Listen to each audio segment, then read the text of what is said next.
Learning a foreign language is good for you for so many reasons. Why should I learn English is not a question people ask themselves a lot these days, is it? English is probably going to become the world's lingua franca if it's not already. Today, English is the most widely used language for newspaper, book and scientific publishing, international telecommunications, international trade, mass entertainment, diplomacy, and, of course, the internet. There are now more than 8,000 courses taught completely in English by leading universities in non-English speaking countries. So, for people like me, non-native English speakers, it would seem that if we want to keep up with the world, learning at least one foreign language, namely English, is a must. We learn it to find a good job, to be more successful, or even to immigrate.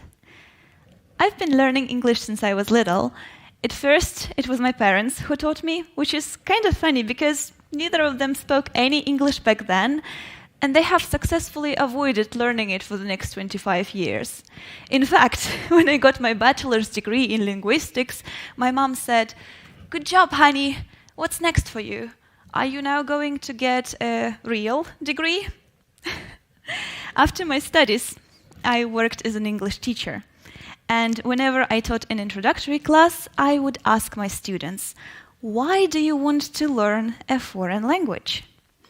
The answers I would usually get were more or less similar, but before I share them, I would like to ask you to go back for a moment. Think of the time you first started learning a foreign language. Do you remember why? The answers my students would give were, "My parents make me. I want to understand social media content. I want to travel. I want to get a good job." And a lot of people also acknowledge that learning a language is good for you, in general. But if we stop and think about it, work, travel, good marks at school, watching films are all amazing, noble reasons to learn a foreign language. But can you get all that without actually learning? I think we probably can. If we go along with this idea, it takes only a little thought to grasp what you can actually do, even if you don't understand a word in English or any other foreign language. For example, with the technology we have today, software can translate a whole web page into your native language in a split second. There are apps that can translate almost any text captured by your smartphone camera in real time, and most media are served to you with subtitles or a voiceover available almost immediately after the recording is made. Not to mention those lucky enough to be born into English-speaking families. They should be fine, right? And here we come back to this vague learning a language is good for you. And it is. It can bring many benefits, including those that can improve the quality of your life and, indeed, your health.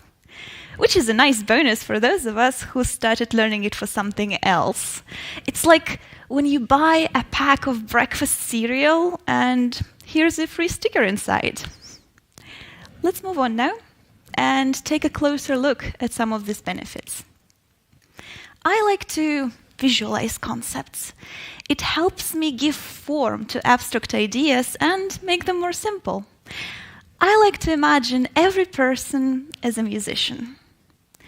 Let's start with somebody who can only speak one language.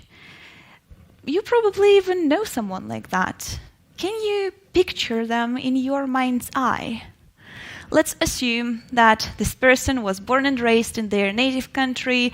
They have been able to get by with their native language, be it work, travel, and leisure. Now, if we visualize some more and give this person an instrument, in some sense, we can compare their brain to a music box. Now, how does the box work? You spin the handle and magic happens. Beautiful. Just the trick. But the thing about the box is that it can only play one tune. The mechanism is kind of embedded into the box, so changing it is a lot of work. You repeat one and the same movement all over again. Now, we have bilinguals. In comparison to monolinguals, they have twice as many choices on how to deliver an idea. But it's not that simple. When bilinguals use the target language, they actually activate both languages that they know. It means that there is always this competition going on in their heads between the two languages. They have to be constantly ready to respond in one language and suppress the other one. Instead of a music box, I would give them a tape recorder and 2 tapes. Not quite an instrument, but can play music too. Now, if you're bilingual, your native tape is the one you know best. Depending on how well you know your second language, the other one could be secondary. So each time you need to play a word or a phrase, it takes you time to get the native tape out, insert the other one, and then find the word or a phrase that you're looking for. In addition to that, you sometimes forget where exactly it is, or even if this word is even on the tape. Each time there is this switch between these mental tapes, it takes you mental effort. It's an exercise. And like with all exercises, it gets easier and easier the more you do it, until you know the tape inside out. And with each new language, your musical instrument gets more elaborate, like adding new keys to a piano. Some of them you know better, some worse, but each time you switch, you get more fluent. And as you learn another, third, fourth language, you pick it up faster. You understand the logic the languages might share, and you are more likely to overcome the barriers to speaking with your next foreign language. And that mental effort translates onto the other areas of your life. It opens your mind for greater opportunities and prepares you for possible challenges. And that is not only true for those who started learning a language early in life. That's right, you can pick up a new language today and start enjoying all the amazing benefits it brings. It can even influence your life indirectly, opening new paths for you. In 2020, like many others, I found myself in quarantine. My boyfriend, my cat, and I in a tiny one-room apartment for several months. I figured I needed a new hobby to stay sane. It needed to be a one-person indoor hobby, and it needed to be cheap. So I decided I would start learning a new language. I didn't have a preference, so I did several rounds of flipping a coin, and it turned out to be Finnish.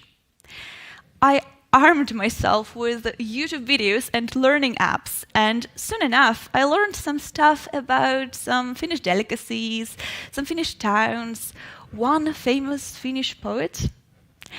Having this tiny connection to the culture made me want to dig deeper. And before I even realized it, it's December and I'm applying to study at a Finnish university. Which started small became this huge change that helped me out of depression and gave me purpose. Our brains are picky. Our brains love new things and give us a handsome reward and dopamine in exchange for novelty. That's why I have so many pairs of shoes. Usually when you learn something new, the brain-boosting benefits decrease as soon as you get your eureka moment. For example, you want to learn to ride a bicycle.